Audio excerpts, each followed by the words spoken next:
Good afternoon, Melvin. Good afternoon, Joey. Today on the Ford Conversations, we're visiting with Melvin Chuck Bridges. Some people know him as Melvin from school, and later I think he became Chuck. He's like me; my name changed back and forth all the time. So we're just going to sit here and do a little visiting. We got some pictures from him growing up, both in Boydsville and Rector, and then he moved to California. So we're going to start going through these pictures and talking about those pictures. Okay, you ready? Very good. Okay, are we ready? There it is. Okay, this is a picture of me in about the 4th or 5th grade at Boydsville School. Some of the memories of that picture takes me back when we moved from Rector to Boydsville, and I discovered hard work in a big hurry. Picking, chopping cotton, carrying water. We were a rather poverty-stricken family. As you can see, my clothing wasn't the most extravagant in the world. Overalls. One of the things I couldn't wait to do was get out of those overalls and get something that had a belt on it. And you said this is a pond that you actually got your water from. We lived in a house that had no electricity, no heating, and of course we got our water from that pond. On one side we got the water, on the other side the cows drank out of it, and other items too numerous to mention happened in that pond. Yeah, well that's your house. That is the house we lived in. It was a one room kitchen and a loft upstairs. My dad and three brothers slept in one bed, my mother with my sister on a couch, my other brother Bill and I up in the loft. Wow. And so it's like we grew up poor, you know? Yes. But it didn't seem to hold you back. The cistern, of course, was contaminated, and that's why we got the water in the pond. Yeah. Yeah. You went from a contaminated pond, a cistern, to a contaminated pond. Really? A cow pond, we used to call it. Exactly. And so there you are. That's my family after I had gone into the Marine Corps. My dad, Joe, Zetta, and Johnny picking cotton in a cotton field near the house. Uh-huh. Okay. Yes. Well, so I was kind of going to take these in order, but then I'm seeing all these other pictures. I remember seeing those pictures, and when you talk about something, I think, well, it relates to it. So here you are at a later time. That's a time when I more or less ran away from home because I didn't have any money between cotton chopping and picking time. Went to Michigan with a family from Rector, and stayed up there and hitchhiked back to Rector until, actually hitchhiked till I got to St. Louis. I had enough money then to take a Greyhound on into Rector.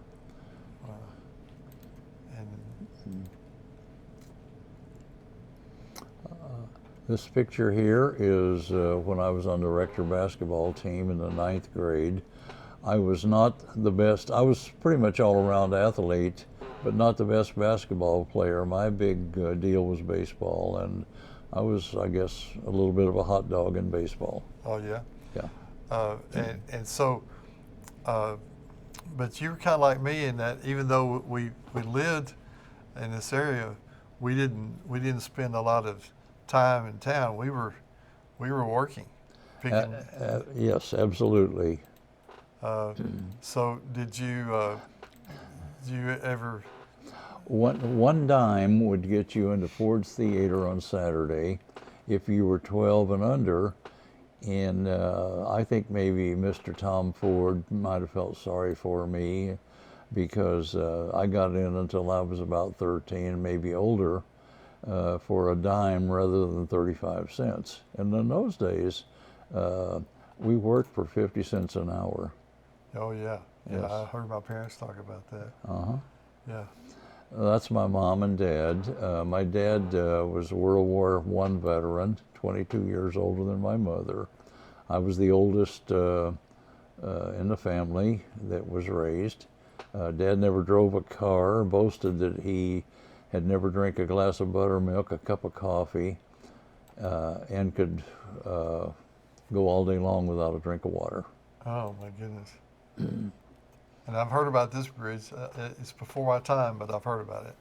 That was a swinging bridge behind our house, and one of the families that lived on the other side of that ditch was the only way they could get home. Mm-hmm. And that wire bridge was erected and made by the one of the person that lived on the other side of the ditch. Uh-huh. Yeah, so they could get across. Yes, Especially the kids going to school. exactly. I've heard her talk about that. Yeah. Hmm. Yes, Yeah. yes. Well, so how much do you remember about Boydsville School? I just remember that we had fun. And I loved going there, but I remember teachers talk about kids being mean now. I don't think they have any idea what mean means. Well, Joey, I was, no doubt about it, I was a mischievous kid, being a poor boy. And our entertainment in school and our recreation a lot of times was wrestling and, and we would sneak tobacco out in the gully behind the school.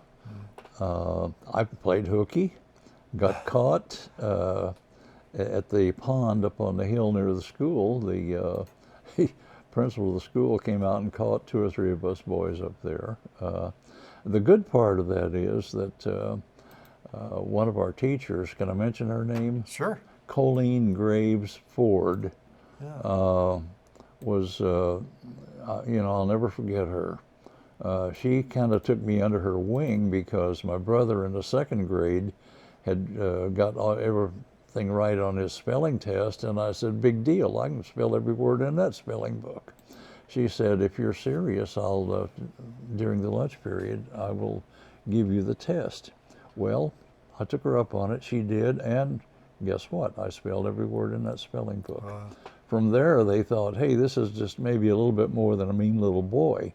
Later on, I ended up winning the spelling bee from at Boydsville, went to Rector, and didn't quite make it all the way in the county spelling bee, but that was. Wow. And another incident, Colleen and Miss Mooring, another teacher, when I broke my leg and was laid up in bed in Lower Boydsville, she came out there and brought me, I think it was a pint of ice cream, and bought me a Red Ryder BB gun for me. Oh my So goodness. what a teacher. Yeah, no kidding. Well, I remember her, not as a teacher, but I remember her, I guess, as a customer at the supermarket. I really, really did like her. She was sweet. Beautiful woman Yeah, on top yeah, of all yeah. that. This is when I went into the Marine Corps. I dropped out of high school in the 10th grade. And the first thing they did right after I got out of combat training and boot camp, put me back in school. Fortunately, they discovered that I had very close to total recall, which is photogenic memory. And I ended up with a good job as a cryptographer with a top secret security clearance. And then, After that, I went into the business world. And I had right away, it was kind of different. I was a fuller brush man. Well, that didn't work out because once you make the sale, you got to collect the money. Then I was a repo man for a finance company. Later on, I managed a finance company, and later on moved to the bank and ended up as a repo guy there, and ended up as manager of the bank there in California, and moved on. From there, I went into business myself, but before that, I was a hospital administrator for a couple of hospitals for a period of time. You just couldn't keep a job, could you? I couldn't keep a job, and I spent probably 30 years. When there wasn't a semester I wasn't doing something in college. I got a law degree. I got an MBA, and I had 2 law offices in my business, and had that for over 30 years. Sold it to one of my attorney friends, and moved to Piggott. Now as some of my hobbies and outside activities, I ran the first 10 Los Angeles marathons and about 23, or a total of about 23 marathons, 3 triathlons, and I won a race in Rotary, and they let me, paid for me carrying the Olympic torch in California in 1984. I also did triathlons. In addition to that, prior to that, I might add, I was 50 pounds overweight in the business world, had chest pain, probably angina, and a lot of pressure had built up because of everything I was doing. But I lost the weight, got myself in shape, and it was one of the best things they ever did. I wouldn't be here today if I hadn't have done that, probably. My social activities within the community, I was with the Chamber of Commerce in office, and most of those. I was Elks Lodge, Moose Lodge, Eagles, Rotary Club, Shriner, and so forth. I was into a whole lot of activities, and I was very active in Little League, and just pretty much in the community. And you had a few small hobbies. Yes, I had some hobbies. I flew airplanes, did skydiving. I was in my college courses. I became a lapidarian, a rock hound. I ground stones, made jewelry, and followed that up by becoming a silversmith, again, college courses, and making jewelry. So travels, I don't want to sound like a big shot, but I travel pretty much all over the world. In China, I even went into one of the schools there and played my harmonica for little children in the classroom in China. Yeah, that's cool. Yeah. Yeah, that's. Yeah. Yeah, you have had a very interesting life, and that's one of the reasons I wanted to interview you. You know, I like to impress upon kids, especially. I get to talk to several of the kids when the classes come through the museum, and I always like to encourage them to never give up on their dreams. You know, you can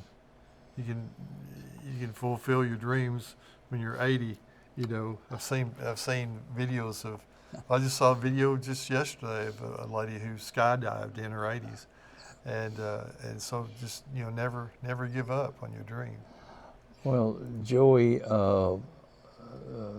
someone once said, your thoughts today will determine what you'll be doing in 10 years from now. Okay. And I suppose if I had one or two things to say, because you are raised poor doesn't mean you have to always be there. And I will say this, I don't care much for people that have the ability to work and support themselves and don't do it. I have a lot of respect for people that work, stay busy, and I don't like to say this, but I think that I have used my energy and resources over the years to try to help people that will help themselves. And that's not to say that there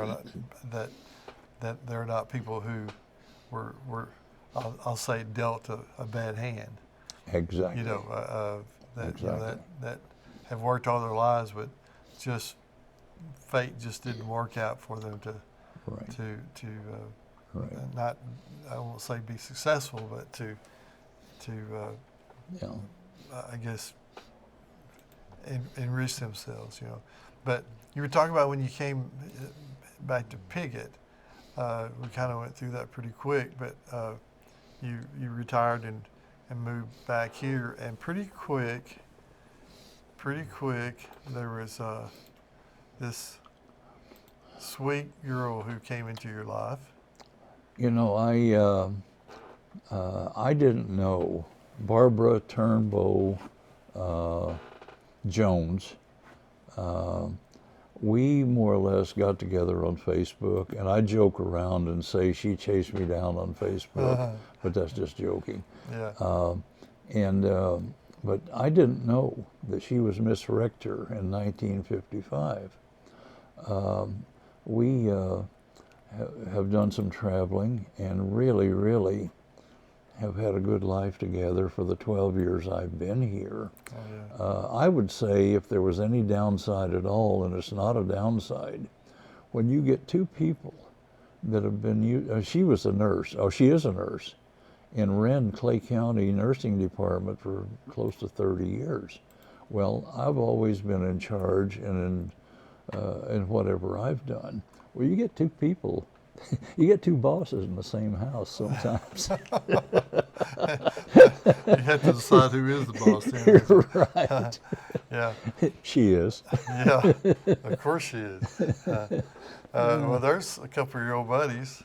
That's, you know, now you talk about good, down-to-earth people.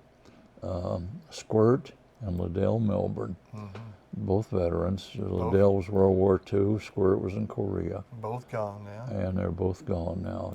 Wonderful people. Absolutely. Yeah. I have another picture, I think, of them. Yeah. Well, one of them. Well, that's another thing about me. I am a jocular, joking type person. And I look at the bright side of things rather than the downside. And I know there's a lot of people that have a lot of problems. They have a lot of sickness, a lot of illness. But I try my hardest to overcome all that. Yeah. And but I had a shirt on there, a survivor of Lower Boydsville. Yeah. Well, you know, you talk about jovial.